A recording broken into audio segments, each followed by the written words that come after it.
Here's how you know if someone's your friend. A, you can tell them bad news and they'll listen. They won't tell you why, you're stupid and why that bad thing happened to you and how something worse happened to them once and, derail the whole conversation. You can actually tell them bad news and they'll listen. So that's a good thing. And then this is a weirder thing. You can tell them good news and they'll help you celebrate. And that's a really good way of deciding who you should have around you. Because if you have someone around you, something good happens to you and you're kind of afraid to even admit it because, God, something good happened to you. It's like, you let that be known and it'll certainly be taken away. So, you come out and you sort of tell someone half-heartedly that something good happened to you and they give you a whack and then talk about, the great thing that happened to them 3 years ago. Or worse, the great thing that happened to someone that they knew 3 years ago. It's like, go away from that person. They're not helpful to you. And they're not helpful to themselves either. And so you want to surround yourself, you got to think about this. You got to surround yourself with people who want the best for the best part of you. You can hang around with weasels and losers that are trying to pull you down to justify the fact that they're spiraling downhill as well. And the upside of that is you don't have to have any responsibility and you can all whine about how wretched life is, so that's pretty attractive. But I would say it's also a bad medium to long-term plan. And so it's acceptable and desirable to try to surround yourself with people who are facilitating your development. And you might say, well, I've got people around, I know them well, they're not doing that well and they don't fit into that category. It's like, what's your point? What are you going to do with them exactly? If they'll listen and cooperate with you and move towards a better future, great. If they don't pay any attention and they keep doing the same damn things over and over and they're not going anywhere and it's painful, then maybe the proper thing to do is say, you just have your misery. I'll go off and have my life. And maybe you'll wake up at some point in the future and think that's a better way of being. Because just putting up with it is, well, they call that enabling, right? You put up with that sort of behavior, you're providing tacit consent for it and even tacit approval. It's like, it's a bad idea. You have, I would say, both the right and the responsibility to surround yourself with people who are good for the best part of you.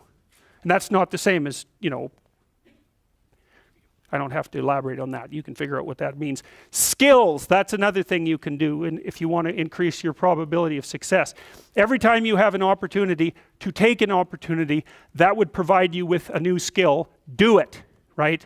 Learn to program, learn to write, learn to read new things, learn to public speak, learn how to introduce yourself to people, learn how to social network, learn how to go talk to your boss in a manner, this is the right way to go talk to someone who's supervising you. I see this problem, and here's a solution, and so I'm coming to talk to you about the problem and the solution. It's like that person is going to want to talk to you a lot. It's like because the other people they're talking to are going to come and say, I've got a problem.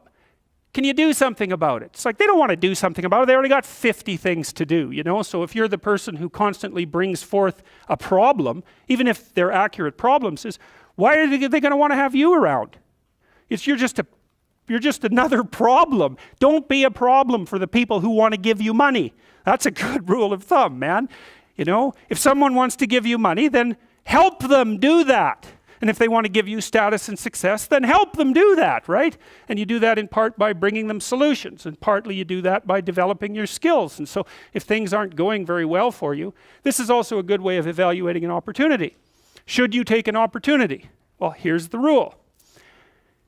Take the opportunity if it will teach you something that you can use for other opportunities. Because then even if it fails, which you probably will, it doesn't matter because you've accrued something of value that you can bring forward to the next situation. So, there's this old Jungian idea that I told you about. In the Chartres Cathedral, for example, the cathedral is made in the form of a cross, and the cross signifies the center of the world, and the dome signifies the sky. And so right below the dome at the center of the world, and it's a cross because the cross is the place of suffering. So that's the center of the world, because that's what you are. You're the place of suffering, right? You're the place of conscious suffering. That's the center of the world. And so inscribed on the floor is a maze, and it's a big maze, and it's a mandala, and there's a kind of a flower-shaped resting place right in the center. And what you're doing is walking in the maze, and you walk all 4 quadrants, and you get to the middle, which is where you want to be. You want to be in the middle. Well, how do you get there? You walk everywhere. And what does that mean? It means every bloody time you're offered an opportunity, take it and develop your skills. And that's better than wealth, by the way. In fact, it actually constitutes wealth, because wealth constitutes what you have when someone takes all your money away, right? That's real wealth. And so the way that you build up that sort of wealth is you turn yourself into someone who's competent in multiple directions. And you can be doing that all the time, right? Especially with the kind of technology that you people have access to. I mean, you can learn anything you want whenever you want. So what a good deal that is, man. And so there's easy fruit hanging that you could pick, and I would recommend that you do that.